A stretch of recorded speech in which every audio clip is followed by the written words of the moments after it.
Hey guys! Well, let me start by saying how sad I am that we will not be returning to school this year, but I am still your teacher until I think May 29th would have been our last day. So I am still your teacher. I miss you guys terribly. I miss you guys so much, and I'm so upset, but we are going to make the best of this, and it's going to be great. So, when we were in school, you guys always wanted me to read the book Wonder, and we just never had the time to read. And so I figured now would be a great time for us to read Wonder. So what's going to happen is Monday through Friday, I'm going to post a video of me reading a couple chapters a day, and you guys can watch, and that's pretty much it. Sound good? Okay. So let's start by reading Wonder. Again, I'm going to read a couple chapters a day. The chapters in this book are really short, and it's a pretty long book, so I'm just going to read a couple chapters a day, and it'll be great. Alright, so the first chapter is called Ordinary. I know I'm not an ordinary 10-year-old kid. I mean, sure, I do ordinary things. I eat ice cream, I ride my bike, I play ball, I have an Xbox.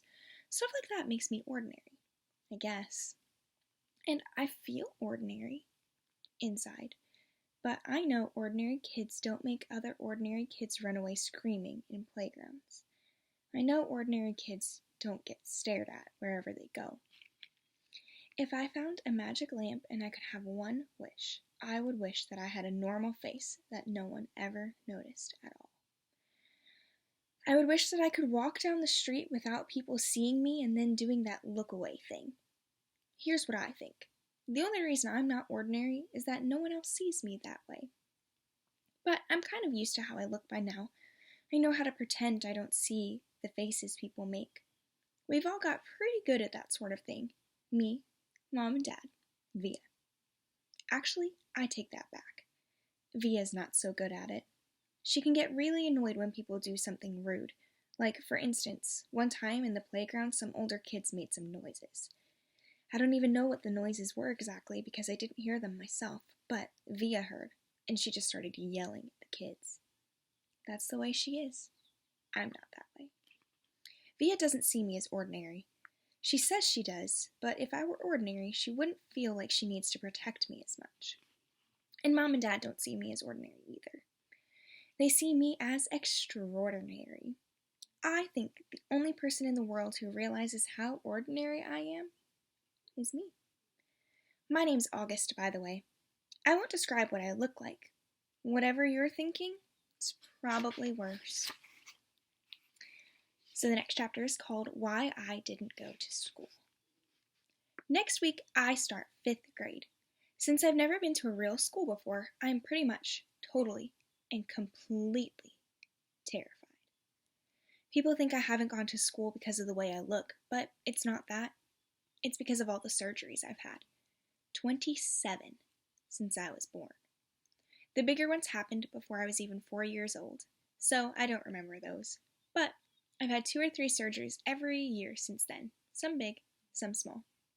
And because I'm little for my age, I have some other medical mysteries that doctors never really figured out.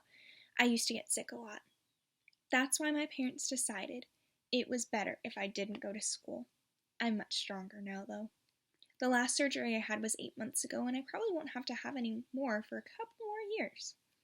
Mom homeschools me. She used to be a children's book illustrator. She draws really great fairies and mermaids. Her boy stuff isn't so hot, though. She once tried to draw me a Darth Vader, but it ended up looking like some weird mushroom-shaped robot. I haven't seen her draw anything in a long time. I think she's too busy taking care of me and Via. I can't say I always wanted to go to school because that wouldn't be exactly true. What I wanted was to go to school, but if only I could be like every other kid going to school, have lots of friends and hang out after school and stuff like that. I have a few really good friends now. Christopher is my best friend, followed by Zachary and Alex. We've known each other since we were babies, and since they've always known the way that I am, they're used to me. When we were little, we used to have playdates all the time. But then Christopher moved to Connecticut. That's more than an hour away from where I live in North River Heights, which is at the tippy top of Manhattan. And Zachary and Alex started going to school. It's funny, even though Christopher's the only one who moved far away, I still see him more than I see Zachary and Alex. They have all these new friends now. If we bump into each other on the street, they're still nice to me though. They always say hello. I have other friends too, but not as good as Christopher and Zach and Alex were.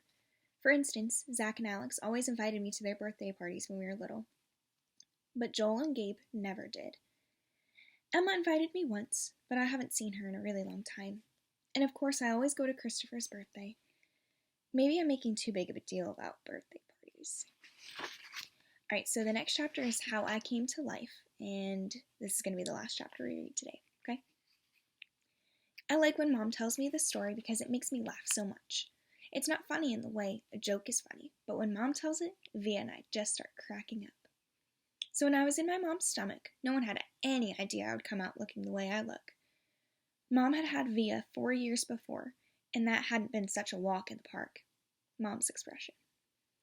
That there were no reason to run any special tests. About 2 months before I was born, the doctors realized there was going to be something wrong with my face, but they didn't think that it was going to be bad. They told Mom and Dad I had a cleft palate and some other stuff going on. They called it small anomalies. Sorry. There were 2 nurses in the delivery room the night I was born. One was very nice and sweet. The other one, Mom said, did not seem sweet or nice at all. She had very big arms. Here comes the funny part. She kept farting. Like she'd bring Mom some ice chips, then fart. She'd check Mom's blood pressure and fart. Mom says it was unbelievable because the nurse never even said, "Excuse me." Meanwhile, Mom's regular doctor wasn't on duty that night, so Mom got stuck with this cranky kid doctor, and she and Dad named him Doogie after some old TV show or something. They didn't actually call him that to his face. But Mom says that even though everyone in the room was kind of grumpy, Dad kept making her laugh all night long. When I came out of Mom's stomach, she said the whole room got very quiet. Mom didn't even get a chance to look at me because the nurse immediately rushed me out of the room. Dad was in such a hurry to follow her that he dropped the video camera, which broke into a million pieces. And then Mom got very upset and tried to get out of bed to see where they were going, but the farting nurse paused. The farting nurse put her very big arms on Mom to keep her down in the bed. They were practically fighting because Mom was hysterical, and the farting nurse was yelling at her to stay calm, and they both started screaming for the doctor. But guess what? He fainted. He fainted right on the floor. So when the farting nurse saw that he had fainted, she started pushing him with her foot to get him to wake up, yelling at him the whole time. "What kind of doctor are you? What kind of doctor are you? Get up! Get up!" And then all of a sudden, she let out the biggest, loudest, smelliest fart in the history of farts. Mom thinks it was actually the fart that finally woke the doctor up. Anyway, when Mom tells the story, she acts out all the parts, including the farting noises, and it's so funny. Mom says the farting nurse turned out to be a very nice woman. She stayed with Mom the whole time, didn't leave her side even after Dad came back and the doctors told them how sick I was. Mom remembers exactly what the nurse whispered in her ear when the doctor told her I probably wouldn't live through the night. "Everyone born of God overcometh the world." And the next day, after I had lived through that night, it was that nurse who held Mom's hand when they brought her to meet me for the first time. Mom says by then they had told her all about me. She'd prepared herself for seeing me. She says that when she looked down in my tiny mushed-up face for the first time, all she could see was how pretty my eyes were. Mom is beautiful, by the way, and Dad is handsome. Via is pretty, in case you're wondering. Alright, that's all we're going to read for today. I will post another video tomorrow. So again, I miss you guys. I love you guys. Have a wonderful day, and I will talk to you guys tomorrow.